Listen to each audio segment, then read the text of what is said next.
The meeting of the Dudley Charlton Regional School Committee is now in session. It's Wednesday, August 16th, and it is 7 p.m. All stand for the pledge to the flag. I pledge allegiance to the flag of the United States of America and to the republic for which it stands, one nation, under God, indivisible, with liberty and justice for all. Approval of the minutes. I'll entertain a motion to approve the minutes of our regular meeting of Wednesday, July 12th. So moved. Second. Discussion. Seeing none, all in favor? Motion carries, it's unanimous. I'll entertain a motion to approve the executive session on Wednesday, July 12th. Second. Discussion. Seeing none, all in favor? Motion carries, it's unanimous. Do we have another from the last time? Remember, did we carry over one? We're supposed to vote on it tonight. Did we? Yeah, doing something. Because I had a question, so we're going And to put the next yeah, one. right. It's okay, we just don't know the date. It was okay, just but we need the didn't date. approve it. That must have been the late June meeting. June 28th? June 28th. I'm going to make a motion to accept the executive session minutes of June 28th. Second. Second, sorry. Okay, that's okay. Yeah. This is, remember the last Yeah, time? no, that- I know exactly when. Yeah. Any discussion? Seeing none, all in favor? Motion carries, it's unanimous. That brings us to the warrant. Do we have a warrant this evening? I did not see one. Richard? No? No. Okay, we do I'm not. spending any money, good. Saving it. That's unusual. I know. Citizens Forum. This evening, do we have anyone that would like to come and speak with us? No? Communications. Mr. Desto. None for me, Mrs. O'Coin. Okay, and there's none for me. How about our members? Elaine? I do have a communication from Dave Smolsky, who's a parent in Charlton. He had actually written to the three members from Charlton regarding safety concerns on Center Depot Road. It's easier for me to just read it. I'm a Charlton resident, and I'm writing to you about public safety concerns on our street, Center Depot Road. I have particular concern for the safety of my children, who are both students in our district. Simply put, people frequently walk, run, and ride bicycles on our street, but the width of the road and lack of sidewalks, combined with drivers' excessive speed and lack of attention, seems like a deadly combination. I've been in touch with Interim Chief of Police Dan Sch Mt since around May of this year. I've provided him with numerous examples of unsafe driving behavior on our street. Here is a sample. Student safety. Before school let out in June, I was waiting for my youngest son to get off the bus in the afternoon. Just before the bus stopped, I saw a white convertible import accelerate to beat the bus when he saw the bus flashers. Student safety. Some drivers rev their engines or accelerate when they see kids waiting for the bus in front of houses on our street. As a pedestrian, I was walking our dog when a speeding truck swerved at the last second when he was passing us. The mirror of his truck came about a foot from hitting me in the head. What if this had been a child walking down the side of the road? After the serious accident at the intersection of Center Depot Road and Stafford Street on July 22nd, Chief Sch Mt informed me he believes that the situation requires action beyond the scope of his department's capability and that he is in touch with town officials. With school starting later this month, I think the town of Charlton's members of the school board need to be aware of this public safety issue, especially considering the district's pledge to advance the knowledge and well-being of our children in our community. I hope we can count on your support to address this issue with the town of Charlton and welcome the opportunity to discuss this issue with you and/or the board, and he left his contact information. So I did reach out to him to let him know that I would, between all of us, we would bring the matter to the attention of the board tonight to discuss the issue. Do we have an issue with a bus stop there, or is it primarily about the way people are driving? This is the first I hear of it. The only thing I can say is we can certainly talk to the bus company and see if they have cameras that are pointing out to be able to get cars, passing by when flashers are on. That's about the only thing I can suggest And how with about the police, hearing this too? just now. The police should be, Yeah, certainly we can reach out to Chief Charette and, you know, request Involved, they should be patrol involved. during, you know, especially during the busy times in the morning and in the afternoon. Mike, the one thing I think we control most strongly, though, is where the kids get the bus. And that's something I'd like to take a look at and see if there's somewhere where we can move the kids and make sure that they're in as safe a position as possible. Maybe there's something there that we can do as well.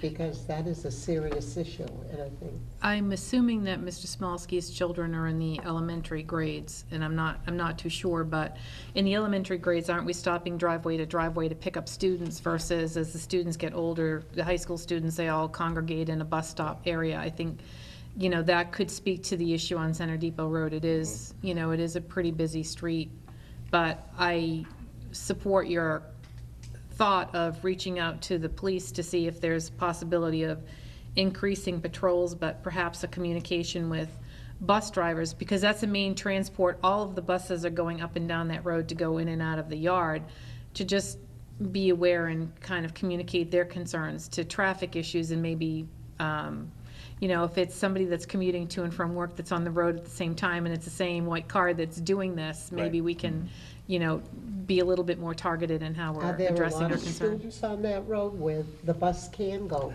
door to door to pick them up, just on that road? I'm not sure on the elementary runs, Yeah. but Because generally. that's a big concern. His Absolutely. his oldest comes here. He's in sixth grade with Sixth grade. Jacob. Okay. So, So we we'll just, look into it. We will, To see yeah. if we can. Definitely. thank you. Through the chair. I was contacted by a couple people last night and today regarding last night's Charlton Selectmen meeting. If you don't know, last evening, Charlton Selectmen voted and approved the extension of a contract with Mark Abrams to do a feasibility study on Charlton separating itself from the Dudley Charlton Regional School District. Mr. Abrams is currently contracted by the town to do a study on state funding disbursements, and he'll be extended to look at this other, do this other study. First, let me say I'm a little bit surprised that this topic was on the agenda for the selectmen, and we were not contacted or made aware of it, because I thought that the district or school committee members from Charlton could have been involved in the conversation. There were many things discussed last evening, and I just want to clarify a few things for anybody watching our meeting tonight. Charlton does not pay twice as much per student versus Dudley as suggested by Mr. Singer. Charlton does pay more per student. Actually, the percentage is about 22%, and that is dictated by the state's wealth formula. And that number would not change even if Charlton were its own separate district. It's based on the formula, and that's what we would pay per student. Not mentioned would be, if we were to do this, there is no high school. There'd be a $50 million plus cost to build a building to do this. I guess I'm not against looking to see what those costs were, because I think it'll open everybody's eyes. But, you know, this was put on their agenda to say the schools are creating the need for a 2.5% override. The 2.5% override is not only going to help fund the school district, but fire, police, you know, highway, library. It's going to help the town as a whole. Also talked about was forming a group to look into this deregionalization. And Mr. Singer demanded that no sitting school committee member be allowed to be part of this group, based on the fact that it would be a conflict of interest. Let me just say that the school committee members here are elected by our townspeople. It is not a paid position, and I see no conflict due to that. Our first priority is to provide a quality education for our students, and I would welcome the chance to serve on that committee or group if it were available. Lastly, I just want to say I think the timing of this last night was very disruptive. We have school starting in a couple weeks. You now have parents who are wondering what's going to happen. Are my kids going to have a high school to go to in a couple years? I think we're going to start seeing a lot of phone calls into the office questioning this. What is disturbing is that, you know, earlier in the year we held a couple meetings which the selectmen were invited to discuss the current budget and moving forward into this next year's budget. Of those 2 meetings, only 1 selectman showed up for 1 meeting from Charlton. So, that would have been a perfect time to have these discussions, to go over this and look to the future, but it wasn't taken up at that point in time, and I just found the timing on this to be, as I said, disruptive. That's all I have. Thank you. Anyone else? Well, this has happened before, back maybe the late 80s, early 90s, they had the same concern, and I don't know if they had an official consultant, but they came back with the results that financially it'd be disastrous. So I think if they do their homework, they'll probably see that they couldn't get a better deal for what Oh, they're getting I right agree. now. But let them look and let them see, so they have the proof. But I know this has reared its head before. So, Elaine? I kind of want to share some thoughts on, and comments on that. So to follow through with some of the things that Mr. Chalk and Mrs. Kabala have talked about, there is encouragement and a push in the state for school districts to regionalize, not deregionalize, but to regionalize for the pure benefit of cost savings. I've been on the committee for several years. We've worked diligently the last 3+4 years as far as having joint financial meetings, trying to work with our boards to discuss what our issues are. I think going back to the last override request in 2013 for the 2.5 override, there has continued to be this level of misstated facts or misunderstanding of the funding formula for schools. It's not a simple topic. It's a very complex topic. It would be easy to say that it's a simple fix by just switching, but there isn't. So, to Mr. Chalk's point in reiterating some of the things that would need to be considered, and I'm sure as Mr. Abrams, continues the work that he's doing, this would come to light in a way that perhaps will not only educate the town boards, but will help to educate the citizens of the town that also have, been under this cloud of not really understanding and having listened to things that are not correct. The funding formula is very complex, and there is a benefit that the towns, receive in being a regionalized district. For one thing, we receive transportation reimbursement, which does not happen if you're a single district school district. So the cost of busing, which I'm sure Mr. Matthew can explain, is hundreds of thousands of dollars that the district receives to handle the cost of busing. We have an administration that would need to be duplicated if the towns were to split. Mr. Chalk, I believe, is conservative in saying that a new high school would be $50 million. I know we have, correct me if I'm wrong, applied 12 times for renovation of our high school and have not been successful in receiving state funding. It would be highly unlikely that the town of Charlton would receive any funding mechanism to build a new high school, and $50 million, in my estimation, is conservative. But similar to joining together in a relationship, similar to a couple or a marriage, you have assets that you put together and you have liabilities that you need to split. And one of the considerations that most people are not thinking is our OPEB liability. Charlton would have to buy us out of the OPEB liability in order to deregionalize. Again, going back to the 2.5 attempt that was made in 2013, and this is, the timing of this is in sync with conversations that I know Mr. Desto has started, that we have started to have regarding the funding future of the district and the towns, and how we can be working together for the community and the district as a whole to be planning for the future and be healthier.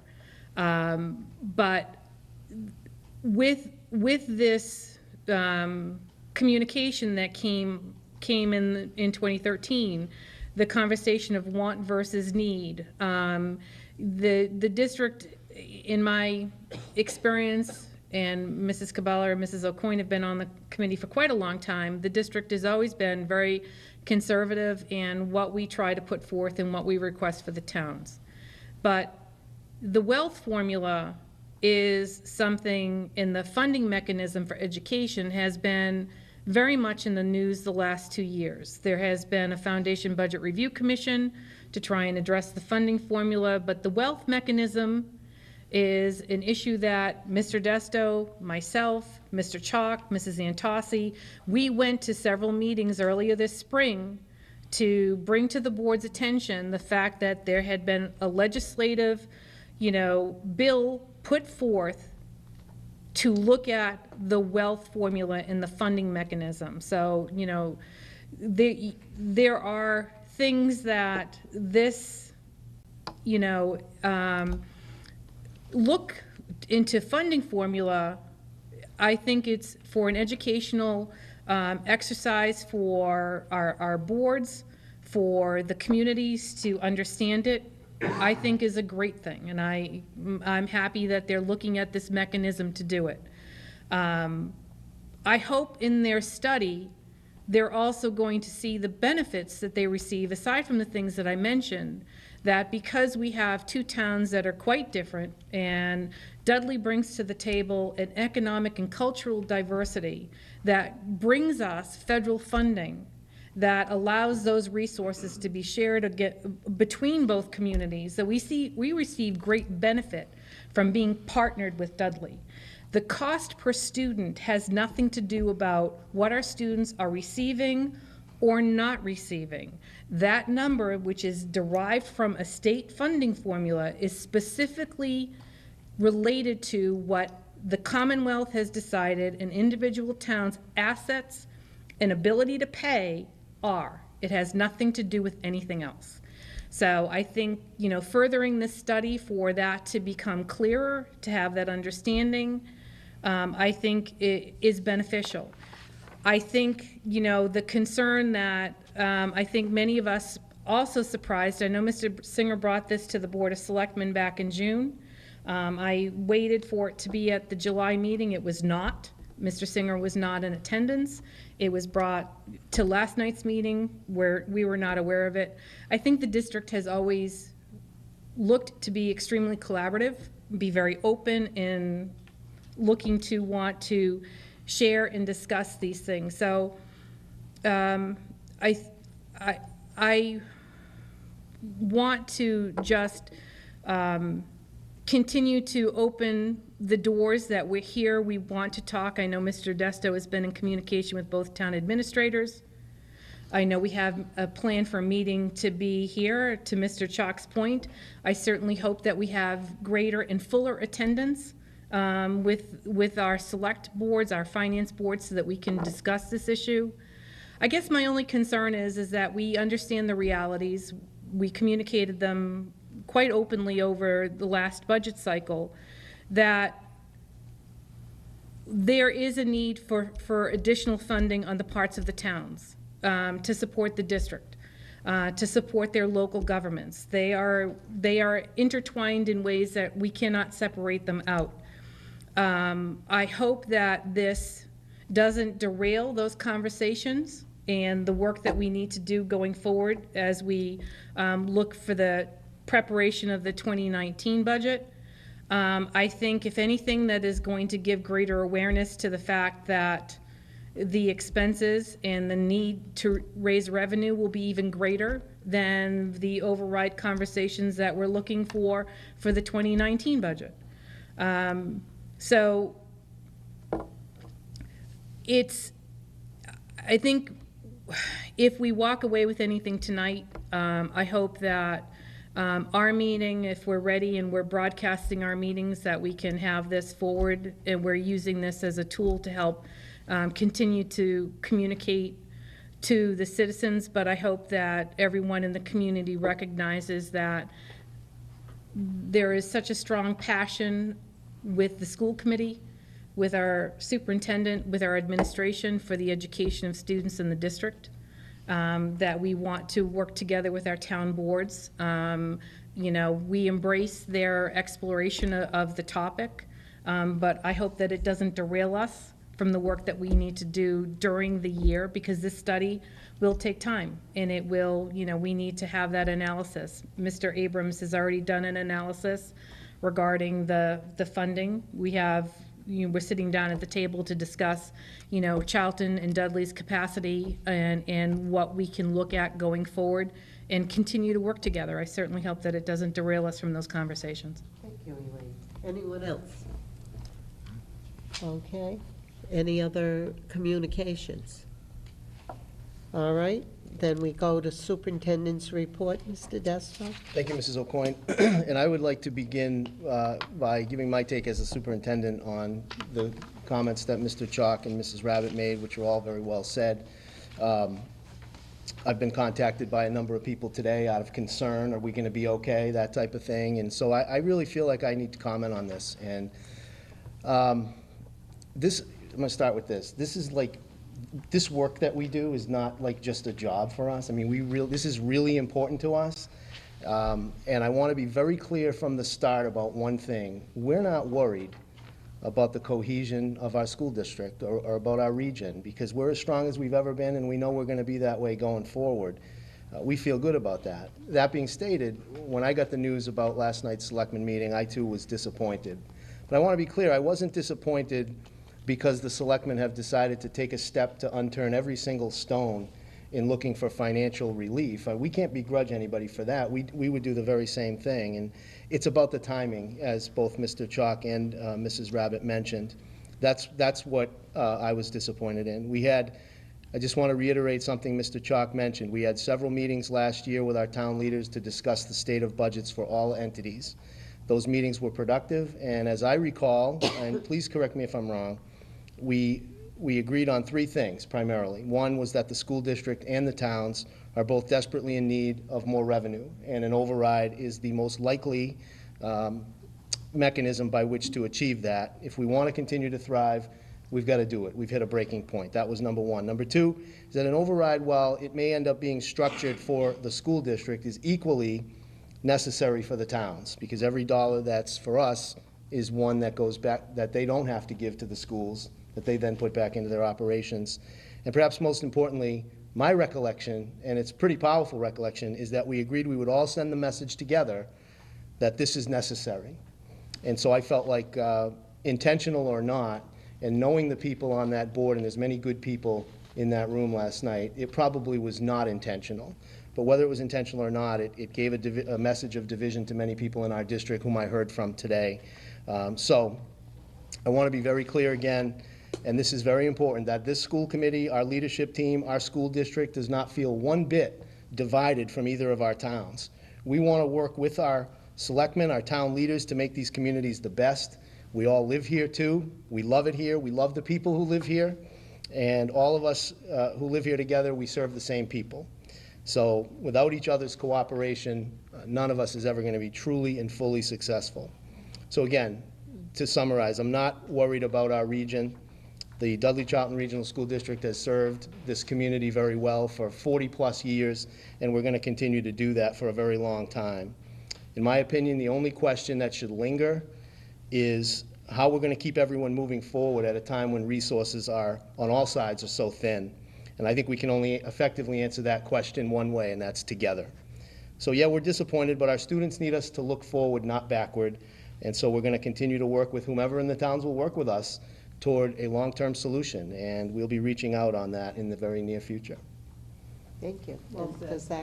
Thank you. Well done.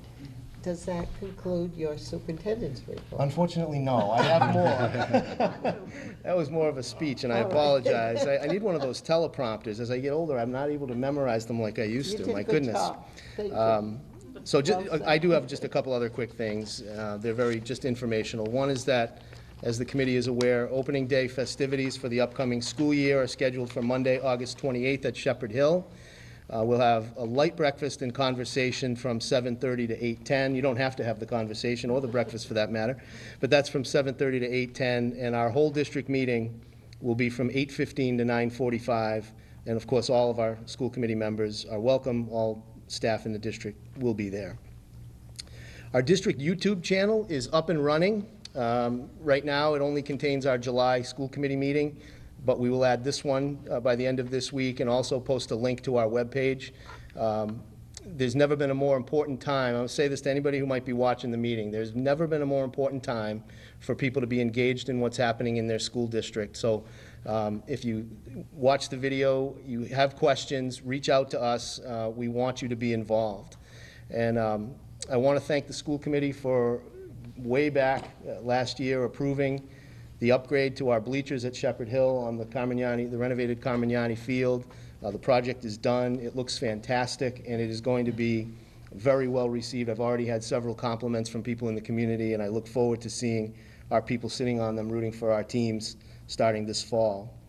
Finally, just a reminder of something I mentioned at the last meeting, which is NAMI, the National Alliance on Mental Illness, is going to be offering a course for families whose children may be struggling with mental illness or even showing signs of mental illness. No diagnosis necessary. It's going to be held at Shepherd Hill from September 20th to November 1st.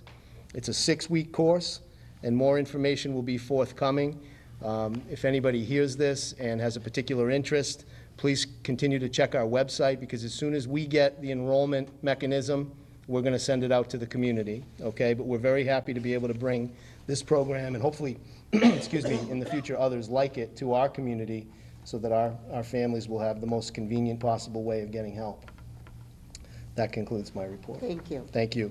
Does anyone have any questions or anything to say? Okay, we're moving right along.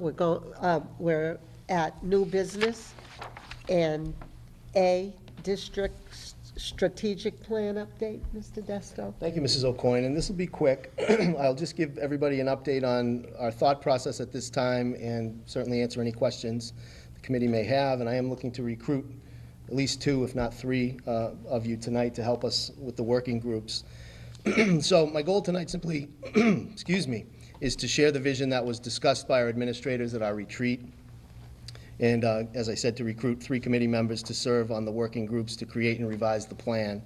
That's work that we believe will begin approximately in early to mid-September. We're hoping to change the model away from just listing essentially things that we have to do to accomplish, and starting out more with like a model of what competencies do we want our graduates to be able to have. So what skills, what hard and soft skills do we want them to have in the categories perhaps of cognitive, personal, and interpersonal.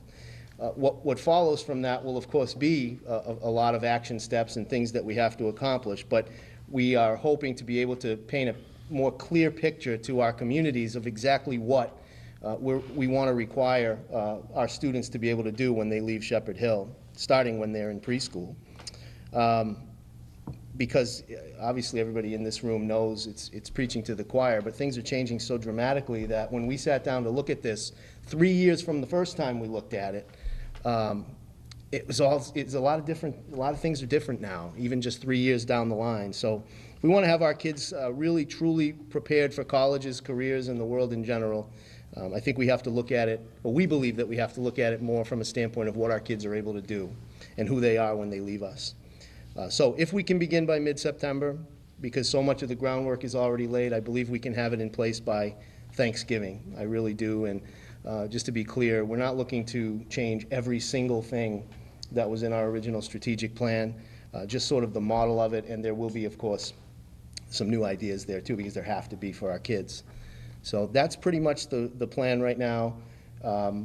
My plan would be to reach out to the committee within the next couple of weeks and just keep you notified about when that first working day will be. And hopefully I can have 3 of you we're expecting it's going to break down into 3 groups like it did last time. And we'd like to have 1 member on each team, if possible. Do you want me to appoint this evening, or? That would be great, as long as you don't have to force anybody. But Mary isn't here. And Mary's not here too, yeah. So Mary gave me is strict next- orders not to volunteer for all the subcommittees tonight. She did? Did she really? Did you really? But do she was that? kidding and not referring to the strategic plan. She's in. Well, is the next meeting too late? It for might volunteer? be, it Yeah, might be. so we'll do it. Yeah. Did Mary do it last time? She was on the committee at the time. She wasn't on the She committee wasn't yet. on the She committee wasn't that at the point. time. Well, who would like to do it? I'll do it. Okay. And so we need 2 others. Anybody? Well, throw my name into the hat. But I have a question, if you can come back to me. Okay. Anyone else? If I get 3, I'll do it. Yeah, I think you were I last was on time. it the last time. I was too. And so Definitely. tentatively, and then when Mary gets back, if she wants to switch with someone, we can do that. Okay. Or Stephanie's smiling, do you want to do it, Stephanie? No. I will if nobody else.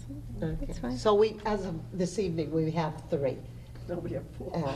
You have, We you have have, 4. We have 4. So, Joe, Mr. it's Petruzak, Joe. Mrs. Rabbit. Joe's No. a definite. Okay, Joe, Stephanie, and Elaine. That's fine. Okay. That's well, Kathy. I think it's Joe, Elaine's, Mary, then Stephanie.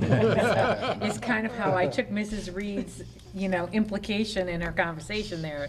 So I would ask Mrs. Antossi, and just, if not, then Okay. I would Let just me, go let to me ask about Mrs. the Reed. feasibility of this regarding, open meeting law and all that.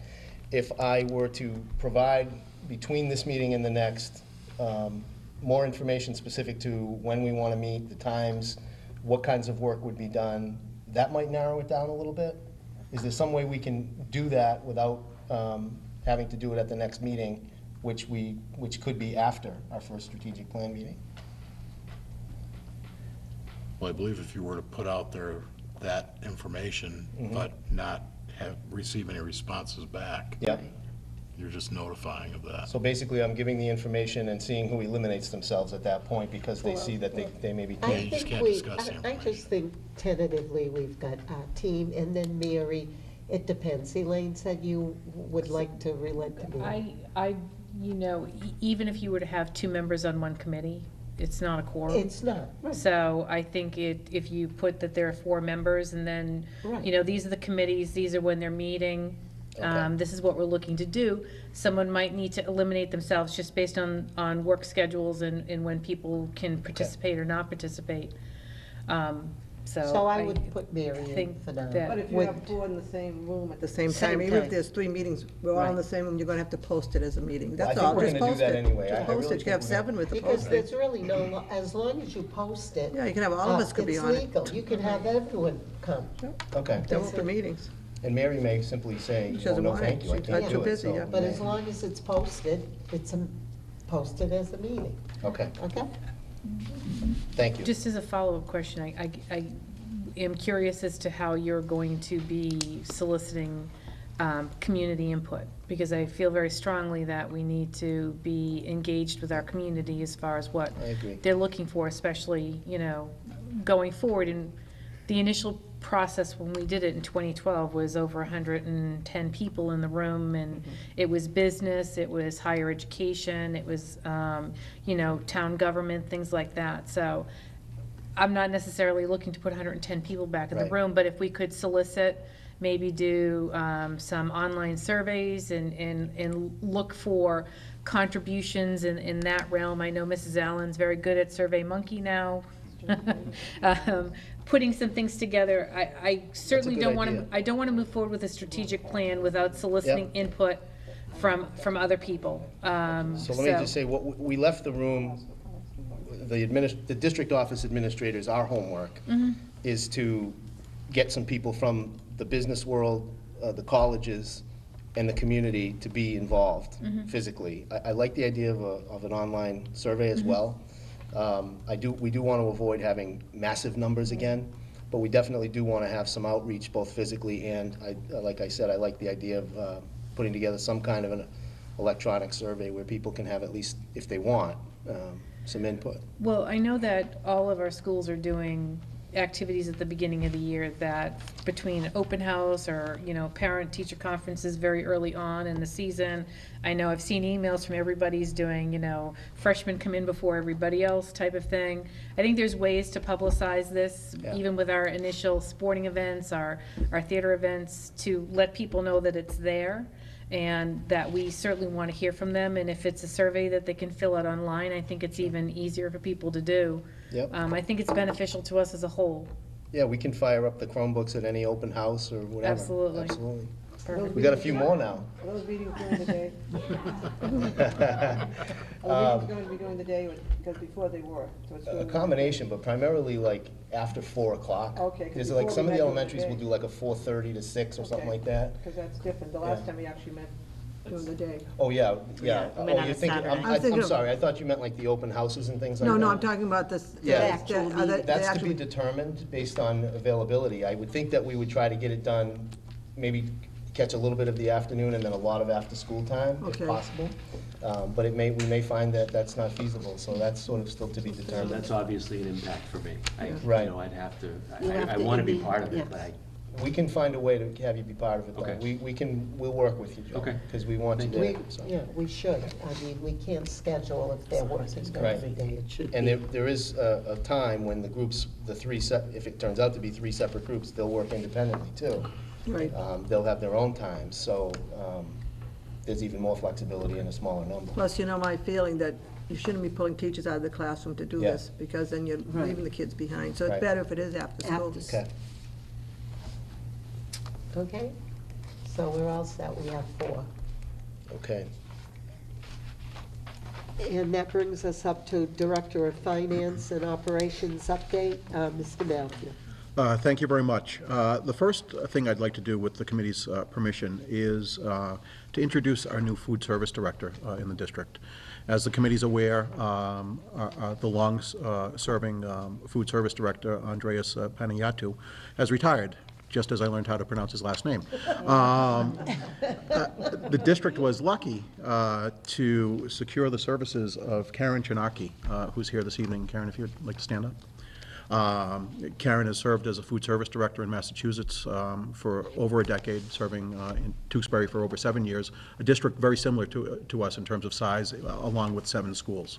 So she's familiar with the challenges of being visible in 7 different places all at once, which is a great skill, and we look forward to seeing that, and has already started, working in the district and is taking the reins, so to speak. So I introduce Karen. Karen, I don't know if you Happy want to have you on board. say 1 or 2 words. Very happy to be here. Thank you. Very much. Does anyone have any questions or any thoughts or needs that you might be aware of that I could work through for you? It's a tough job. Good luck. I have a great recipe for fettuccine Alfredo, however, I don't think the sauce would meet the requirements of the federal government. I think it would be a little bit too much fat in That it. fettuccine Alfredo. I'm sure I'll figure that out. Do you have any free samples? Yes. Yeah. So hopefully just to, continue to serve the students, be visible.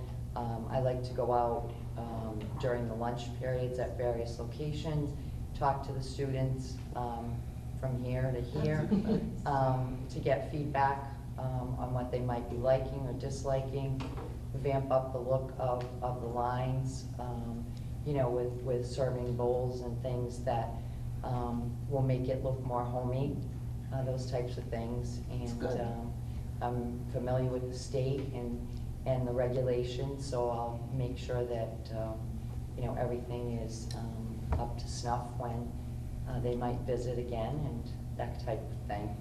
Thank you. That's good. Welcome. Welcome, thank you. Thank you very much. I hope you have a long and happy career with us. Yeah, there certainly are no shortage of opportunities in this particular area, so I think it can be an exciting time for us. Thank you. Next up, we have donations. The Shepherd Hill Regional High School has received 2 donations, per my memo, one from the Kula Foundation, not Foundation, but Foundation, which is a Red Robin entity, in the amount of $22.52, and the other from Your Cause in the amount of $20. Additionally, I had 2 donations that came into my office after this memo was prepared. Another one from the Kula Foundation for the Charlton Elementary School in the whopping total of 92 cents. And a third one for the Shepherd Hill Regional High School in the amount of $2,128.17 from the DC Gridiron for the athletic equipment, a sled for the football Well, program. that was very nice. So I'll entertain a motion to accept the donation set forth by Mr. Matthew. So moved. Second. Discussion? Seeing none, all in favor? Motion carries, it's unanimous. Thank you very much. Next up on the, in the memo is surplus equipment. In your packets, there was a memo with information printed on both sides.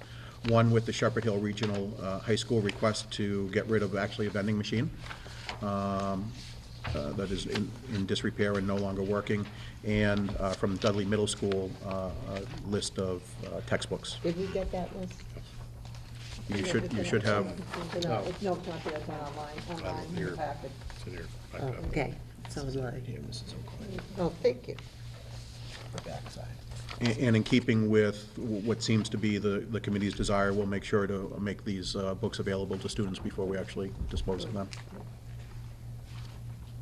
I'd like the motion to approve the non-working vending machine and the books for Dudley Middle School. Second. Any discussion on it? Seeing none, all in favor? Motion carries, it's unanimous. Thank you very much.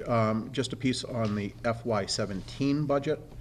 I'll bring forward the final report for the FY17 to the next meeting. I do expect some journal entries, some budget adjustments to be required between cost centers. But the good news is, at this time, I project that we'll be able to replenish our E&D fund with the funds that we used from to support the FY18 budget. So that fund should get built back up. So that's good news. That's very good news, yes. Another piece of good news from the FY17 budget is that our regional transportation revenue was finalized by the state, and we have received $39,180 more than budgeted per the committee's creation of the Regional Transportation Revolving Fund. That surplus will flow into there and be available for either to support either the FY18 budget or the FY19 budget. Which leads me to the bad news of the FY18 budget, where the final numbers that were released by the state had our regional transportation short by $29,686. As a result, my recommendation to the committee is that we take these funds from the Regional Transportation Revolving Account, revolving truly in and out, to support our budget and keep it whole. And you wanted to keep that additional money? Uh, Here, where I see it, The balance. is it 29,686? Yes, that's the amount, And that's in the, is that in the reserves transportation? Yes, Am I exactly. reading across right? Yep. Okay. And it doesn't change our budget It doesn't at all, change so our budget I at don't all think we need a in this vote on respect. Okay, so the committee's just made aware of that. Our budget still remains the same. Yep. I think we should vote just to show where the money came from, just as a matter of record. Very good idea. I make a think it would motion that hurt. we It take. won't hurt to do it. Yeah, it's better to Yeah. have a record where it came from. So we would take 29,686 from the revolving account, which we just put in 39,180, Right, to reduce, to make the And it budget the makes it, same. Kathy, To keep the budget the same. yeah. It makes it Second. 1,640,675, and then 29,686 is the amount. Okay?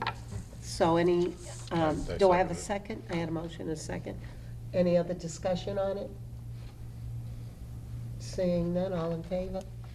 Okay? All right, thank you very much. We now get to the fun part of the evening. When the state did release its final Chapter 70 numbers, they made a change to some of the things that we were talking about earlier. The wealth factor, the income percentage, and the property percentage that they use embedded in their formula to create the required school spending numbers for both Dudley and Charlton. As a result of this change, and as a result, or due to the timing of it, meaning that it wasn't finalized until, July 20th or 21, whatever the date was, but well past our town meetings, the district and the school committee has three options before it to deal with this. The first option would be to vote to revise the assessments per the formula and per our computations, And that would result in asking Charlton for an additional $13,497, and would result in, but that would require Charlton to have a town meeting and appropriate those funds to us. There would be a corresponding savings to the town of Dudley if we were to choose that option. The second option would be to vote to lower the approved budget in an amount that would keep the Charlton assessment where they voted it, and that would ultimately provide a reduction to Dudley. The amount of that reduction would be $25,414, but we would have to lower our budget by that $25,414. And then the third option would be to keep the assessments as voted, as approved at town meeting and as approved by the school committee during the budget process in May.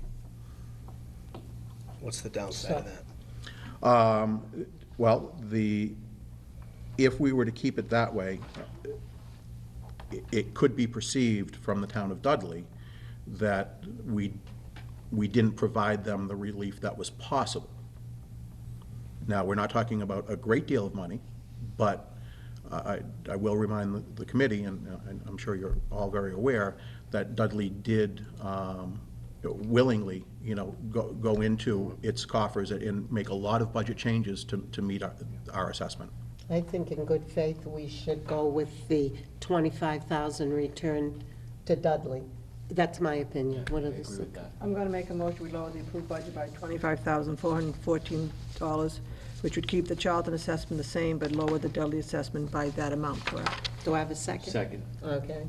Any discussion? Could I suggest a Sure. friendly amendment to that, with the reduction coming to the contingency expenditure account? Add that. Coming from the contingency account, which is what? Which is what? What does The contingency account that we have in our budget. So, which is how much? It would still leave about $75,000. Okay, so it's, I think it's good faith. It wasn't we didn't change the assessments. This is from the state, so we had no idea this was coming. Right. So we have to make that clear. We did not know this until last week, basically. Until the numbers are finalized. But since this is available, 25,000 is a lot of money in a town, in a small town. So I think it's the right thing to do. This doesn't change our budget, though. No, This it doesn't, would- we don't have to cut anything to give this back. We would not be we would be reducing the contingency line item within our budget, and our new budget would go down to $49,920,564 from The bottom line goes 49, down the 25,000. 945. Okay. That we don't lose anything technically, but, but it does reduce our budget. I think you should explain that. Yeah. How can we not lose something? Well, If you're giving everything, you better complain. A better way to say it would be Yeah, I that think- it doesn't result in us cutting anything, any services, or Well, any we are staff. subtracting 25,000. Right. Yes, Right. yeah, there's no direct impact. We're not reducing staff. We're not reducing any of the individual schools' budgets. We're not asking for anybody to do without anything that they would have otherwise done. We're basically that contingency account is there for emergencies, so we're just reducing our pot of money for emergencies. If I could just add something to what you're saying, Mr. Matthew, and pardon me for being obsessive about detail, because I think it's important for people to not think that we have a whole bunch of money squandered off to the side and that our budget isn't designed to be extremely realistic and reflective of cost. If I do quick mental math, you have a contingency account that possibly had about $100,000 in it for emergencies. And I want people to understand $100,000 based on a $49 million budget is not a whole lot of money that we've been sitting aside for an unknown expense. It certainly does continue to leave us in the hole should some major thing happen and not have money, and we'll deal with that as those things come up. But I just, in the light of things that are going around and people recognizing how much very careful thought is put into the budget preparation, I wholeheartedly agree in the recommendation that we reduce this amount. It's not going to currently impact us in any way. I do believe it's a good faith to the town. It doesn't change anything for Charlton. It certainly does benefit Dudley. But I just want to make sure that we are not having this perception out there that we got a whole bunch of money stashed aside that we're not using. Sorry, I just needed to say that. Fair. Well, through the chair, I think this is a problem we have every year, because we just don't have all the numbers for our budget till after we've voted on the budget. So that contingency line has been in there for that purpose also, so. And we mentioned, if I may, Mrs. O'Coin, when we met with our senators and representatives, that if there were one thing, other than just having more money available to give the districts, that they could do to really help us with this process, it would be to speed up the final decisions to, if we go into this, as you all know, with such uncertainty. And it's very frustrating, but fortunately, this time, the change wasn't enormous, but, so we've had these conversations with our senators and reps. Okay. Stephanie? We've discussed, and just refresh my memory of why we don't do the town meeting later, to ask for our budget after the final numbers come in. And what was the answer? I don't recall it either, but I do know that we've asked the question. Right. And I don't know that there is a particular specific reason. Probably because the town ends on June 30th, their fiscal year, so maybe. Yeah, they in have this to do that. particular case, the state budget was not approved until towards the end of July. Right, So- but that's why I'm Yeah. But the town has to wondering why close we out. do our They have to budget have a before budget. we The have town that has a June 30th final They fiscal have to year. have a budget by June 30th. Yeah. Your fiscal For year ends. fiscal year July 1st. Right. Yeah, otherwise, if the district doesn't have an approved budget by July 1st, then we're on a 1/12 allocation, and we have to work with the state. So we have a motion by Kathy, and it was seconded by Joe, to give the $25,000 back to the town of Dudley. Then we'll vote on the exact figures after this vote. Any other discussion before we take the vote? Okay, all in favor? Motion carries, it's unanimous. Okay, So thank now you. we have a new set of Yeah, figures. so the Do you new- want to read them, I- seeing you have them in front of you with the If- 25,000 deducted from our total? If the And chair- the assessments. Okay, thank you very much. So our revised budget total is now $49,920,564. The assessment to Charlton is $12,359,091, unchanged. And the assessment to Dudley is $7,848,983, a reduction of $25,440. And could we all have a copy of that? I'll send a PDF tomorrow. Email. Yep. Oh, thank you. So I'll entertain a motion now to approve our new budget figures. So moved. Second. Discussion. Any discussion? Seeing none, all in favor? Motion carries, it's unanimous. Thank you very much. Just one last piece of news for the committee. Mrs. Reed and I had a chance to view a new offering from First Student. It's called the First Parent app. It's an application that parents can download to their phone, as well as the district offices could have it in access via their computers.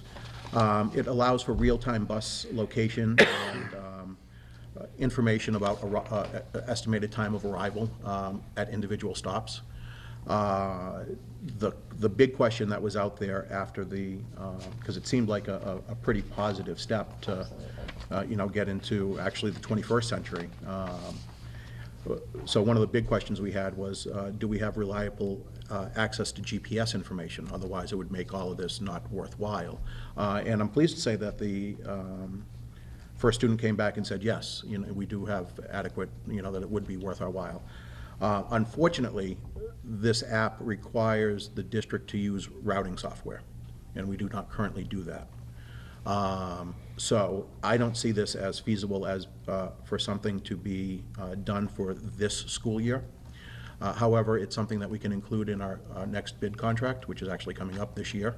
There obviously will be a cost, so whatever the cost of that information system is, will get factored into the bid, obviously. But I think it's worth it, and I know that there has been reluctance in the past from many communities to use routing software because, they don't know about this side road and that side road. But I tend to think that with all of the mapping that's gone on over the past decade, that Versatrans and those types of routing software companies are really up to date and up to speed. So I think it's something that is certainly worthwhile to consider as we move forward. And I think by having the routing software, there may be some efficiencies that we can find in the routes that are not otherwise obviously available. Sounds good. Sounds good. Thank you, Stephanie, bringing it up to our attention. Thanks. Okay, does that conclude? That's all I have for this evening. Thank you. Report of the Budget and Finance Subcommittee, and we probably have a new chair, Stephanie. Okay. Do we have anything, Stephanie, to report this evening? What we went over for the first meeting was just talking about the 2.5 override, and refresh my memory. I think we're gonna wait till, Yeah, we were gonna Right. wait. town administrator's next, isn't it next Right. week? Yeah, I can share, we talked about a lot of things, and primarily all around the topic of course, the override. budget. We are the budget subcommittee, and the override. Mrs. Reed was unanimously elected as chair, and Congratulations. Mrs. Kabala as co-chair, very exciting. Congratulations. I told her she would be absent. So, relative to the override, we didn't really go into a lot of depth because there's so many things that we have to iron out first with the towns, but some of the questions that are going to emerge that we at least put on the table are related to what's going to be the ideal amount to ask for, and how much is too much, but yet enough. We need to have it be enough to cover the costs that we needed to cover to do things. And the committee's going to have to think about things like, do we want just enough to be able to have that annual 2% increase, or do we want to also look at stopping our consistent reliance upon reserves and school choice and things of that nature? And so there's a lot of questions out there that we just at least put on the table, certainly without any resolution. I did bring up the topic of having the school committee consider engaging a communications strategist. And I think Mrs. Reed, Mrs. Rabbit, and Ms. Antossi and I all saw, I don't know if you saw Chris Horn, you saw Christopher Horn's presentation last year. Christopher Horn is, I'm not going to do a public service announcement for him. He's probably best known as being the chief media strategist for Mayor Menino when the mayor was in power, and but is considered to be the main guy if you have a crisis in a school, or if you have somebody that you have to work with to get a message out there. He did a really great presentation, things I had never even thought of, about how to make a concise and empowering message that goes to your community. People like me think we know, I can write a letter and everybody's going to say, oh, that's great, okay. But there are all these strategies that I wasn't aware of.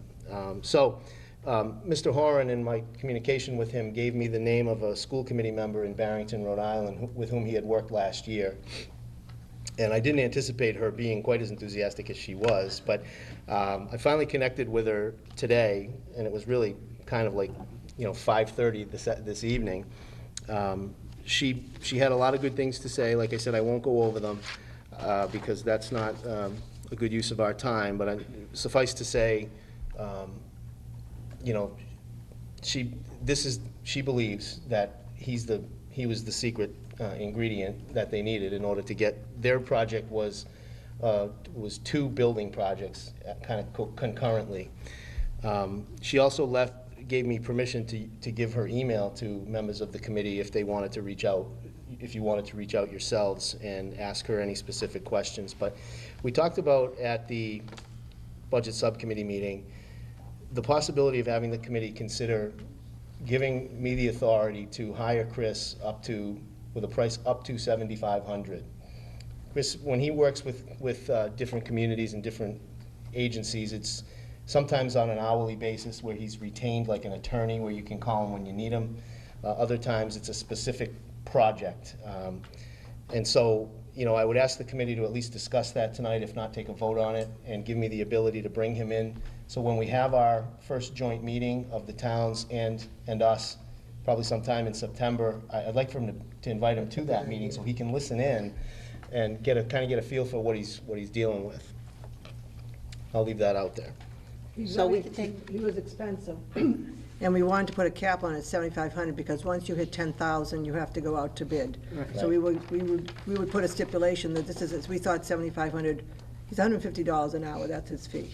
So we figured, we don't want to get close to 10,000 and have a problem, you know, that we've gone too high. So But I think it's a good idea to have we a thought consultant. we thought he was good, but we just wanted to let you know that he's expensive, and we're going to put a cap on it. Right, so we need a vote, and you said you'd like it this evening? I would love it, but if people are not comfortable with that, I understand, but I really would like that authority to go forward with Okay, this.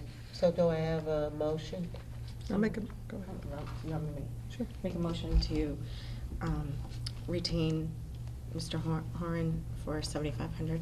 Okay, Up do I to- have a up second? Up to Maximum, 7,500, sorry. Up to 7,500. Second. Second, discussion? Any discussion? Seeing none, all in favor? Motion carries, it's unanimous. Thank you very much. And that was pretty much it, I would say, huh? It was a good meeting, hour and a half or so. We did determine that we're gonna meet on the third Thursdays of each month at 9 a.m. in the district office, and we'll post those meetings, as always. Okay.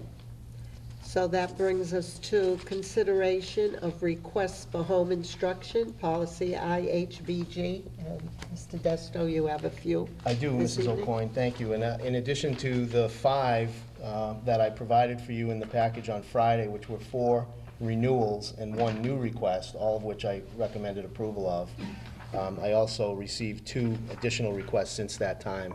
So And you recommend all of them? I do. So now what I have is 6 renewals and 1 new request, and I've reviewed their packets and recommend Okay, approval. so I'll entertain a motion to approve the renewals first, the 6 renewals. Do I have a motion? Second. Any discussion? Seeing none, all in favor? Motion carries, it's unanimous. I need a motion to approve the 1 new request. So moved. Second. Discussion? Seeing none, all in favor? Motion carries, it's unanimous. Thank you. And you do have a few others, don't you? No, that, you got them all. Oh, okay. Yep. I was thinking of the next line. Yep. Consideration of requests for non-resident enrollments. Mr. Desto. Thank you, Mrs. O'Coin. I do have 2 now. 1 is included in the additional memo tonight, and I would ask the committee to take these separately. The first, as provided in the package on Friday, is a request to enroll, from a mom to enroll her son at Charlton Elementary to begin the year. The family currently resides in Southbridge, but they have presented me with a purchase and sale agreement and a letter from the builder indicating that they'll take occupancy of the home by the beginning, well before the beginning of the 2nd term. So it's within the realm of our policy, and I recommend approval. So okay, do I have a second? Second. Discussion. Seeing none, all in favor? Motion carries, it's unanimous, and then you have another. Yep, thank you. The second one is similar but different in that it is a student who just recently completed her junior year. She's been with us since she was in kindergarten. Due to circumstances, the family has now had to move and will be moving to Spencer on August 28th. So her parents have requested under policy JF that the student would be able to complete her senior year at Shepherd Hill, and I do recommend your approval. I need a motion. So moved. Okay, I have a second. Discussion? Question and classification, is she considered a school choice student? No, actually, based under this policy, she would be considered our student, and therefore would be, I believe, as allocated to us by the state as if a resident. That make sense? So essentially better than a school choice. And we've had this in the past, I know. Yes. We've had this in the past. Any other discussion? And they'd be providing their own transportation. Yes, Yes. yes. Anything else? Okay, all in favor? Motion carries, it's unanimous. Next meeting dates for our school committee? Question, can I just interrupt? Because of the position up at Shepherd Hill, do you want us to approve that change in title? Actually, I'd like to start with the one before that, where I want to get at least the committee's input. I've been notified that we have some recent move-ins, students who've moved in who may require additional support. It's in the memo tonight. The long and the short of it is that we, because of the timing of these of this information. We haven't had a chance yet to take a look at whether we can handle some of this from within or not. And as strange as it may seem, what I really need from the committee tonight is the ability to be able to hire, if necessary, substitute support to begin the year, because by the time we meet on September 13th, I will know definitively what we need going forward, but I don't know that tonight. So you want to vote for us to give you the authorization Yes. to do this, okay? So, Well, I would make, why would it be substitute? If you need them, Well, what we would do is we would post it as a substitute and start the year with somebody, and I really can't post it as a permanent position until the committee gives us the authority, but I don't know if we need that yet. so but he, I understand, but let's say I apply. Are you Yep. going to keep me though, really? Possibly. But It is maybe very not. possible, But maybe actually. not. That's why you wanted Yeah. to make a substitute in case you didn't want to change the person. In case we didn't want to? In case you did, because otherwise I would just say give you the authority to hire as needed. We've done that before. If you need them, why wouldn't you get a real person for the whole Yeah. year? That's actually even better. I'm going to make the motion that we Okay. give the superintendent the authority to hire as needed. Should I call them instructional assistants? What are they? Yes, that's exactly what. we Instructional did. assistants. Yeah. and I need a second. Second. Discussion? Just clarification, if we have students that are moving in Yep. that have this on their IEP, that needs to be met. Yes. So even for us to go forward, and I just want to kind of use it as an educational point, even for us to go forward, we would have to reevaluate a student, have team meetings, sit down and decide whether or not that support was going to continue to need. We're talking months out. Yeah. So I agree with the decision that we just need to hire people. We need to be effective with these students starting so that we're on the right place and be looking for the right people to start off Okay. with. That process can take time. Yeah. Thank you. Anyone else? Okay, all in favor? Motion carries, it's unanimous. Thank you. And So thank you for reminding us, because it wasn't on the agenda, but I knew about it. You did too, but we forgot. well, so I wasn't certain that we needed a vote, but I appreciate that. And Mrs. O'Coin, I also don't believe this needs a vote, but I do think the committee needs to know. In the memo tonight, we knew that when we lost Stephen Peters, in more ways than one, we were not going to be able to replace him. And it's proven to be true that the amount of candidates to fill the specific role of school psychologist at the high school at this time in the summer, it just hasn't been there. And so Mr. Chaplin and I have been talking, and we strongly believe that the best thing to do is to fill this position, which is not a new position, it's not an additional position, it's just a change in how we post for an adjustment counselor. Now what this does is enables us to get a talented person in place who can work with our students. And so now interestingly enough, we would have more ability for more hours on support for students now that we would have 2 adjustment counselors.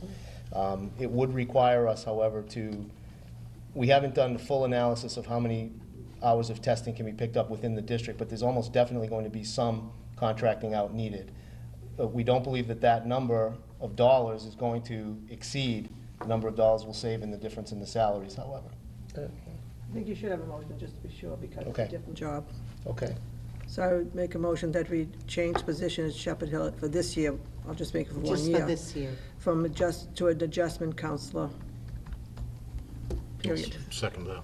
Okay, discussion. Elaine? So question, based on that, if you're hiring a person, are you hiring a person on a 1-year contract so that they're not going to have an expectation that this position is going to go beyond a year, so that we have an opportunity to sit back and look and analyze the cost difference between whether or not we need a Yeah. psychologist and what those extra costs are going to be?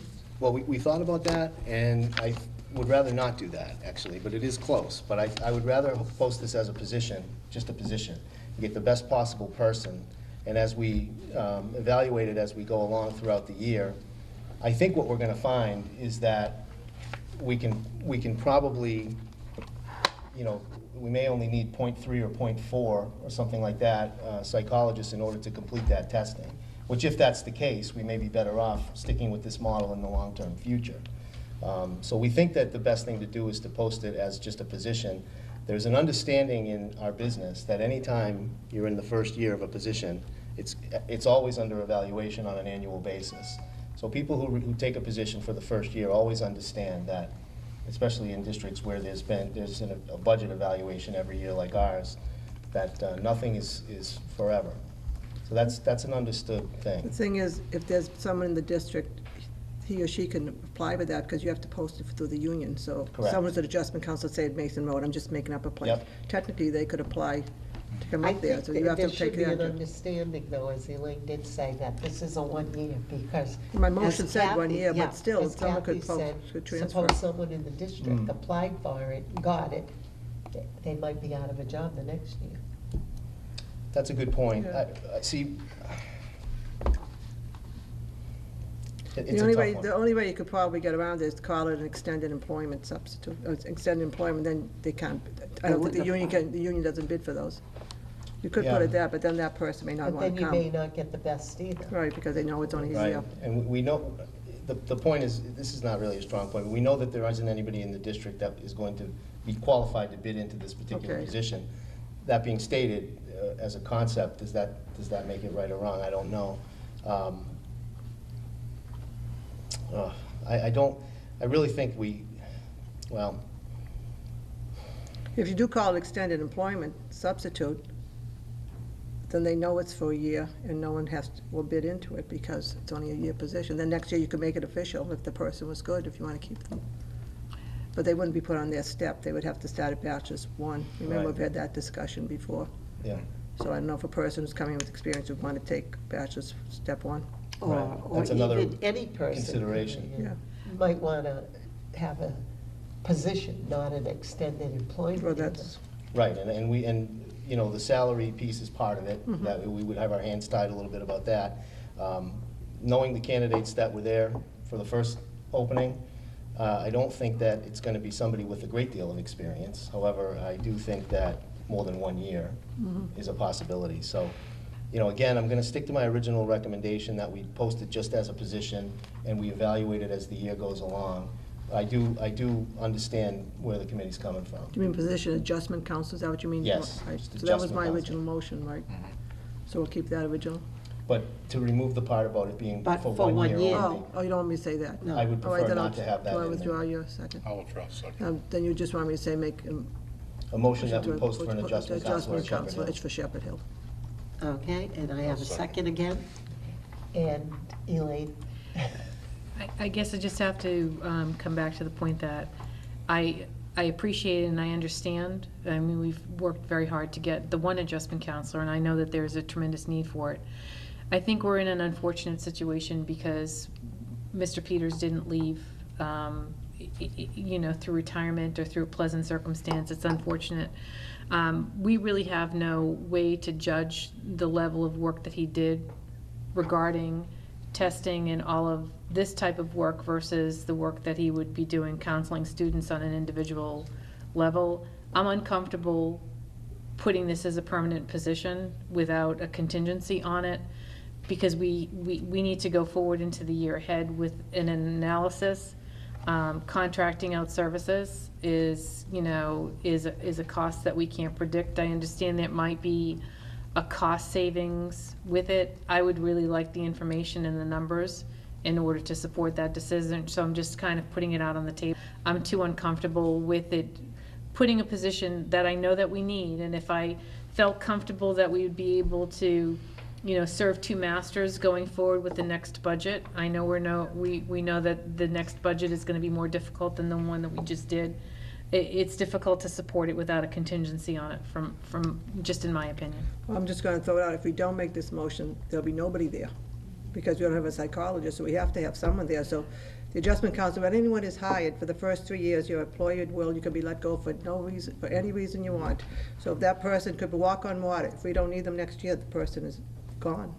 So there's no strings attached here, but if we don't fill it, we will have nobody in that position next week. if There's we nobody. decide we need a psychologist instead next year, then that job is cut. I understand it, but the conversation that we've had here as far as what we're publicizing, what people's expectations are coming forward, you know, to apply for the job and going forward. Yes, we do need to replace, you know, a person that's difficult to replace. I understand that. I know that this is a very sound second alternative, But without a clear thing of this is the role that we're going forward, you know, we need to see how the year works out as to whether or not we're going forward.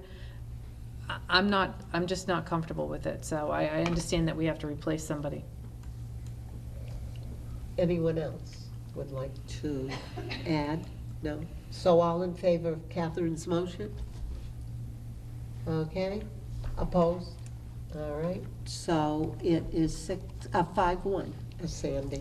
And just as a Motion. follow-up, I'd like to say how much we're going to miss Mr. Peters, and We he's a are. replaceable travel tragedy for the district. It is. It's tough to put it into words. It is, yeah. It's going to be hard to replace what he has, Absolutely. really has done for our district for 27 years. Okay, now we can go to the next meeting dates. Our regular school committee meetings, Wednesday, September 12th, and that will be at Shepherd Hill Regional High School. I think it's actually the 13th. I think that's a mistake. Is that a mistake? Is that a mistake, everybody? Yes, it is. I Okay, apologize for that. it's actually the 13th, so Wednesday, September 13th, and it will be at Shepherd Hill Regional High School, and that will be at 7 PM. Next meeting, Wednesday, September, I hope this is right, the 27th. It is right. Yes, comes out right. At Charlton Middle School, and that is at 7 PM. Our Budget and Finance Subcommittee, Thursday, September 20th, 21. Should be the 21st. all right?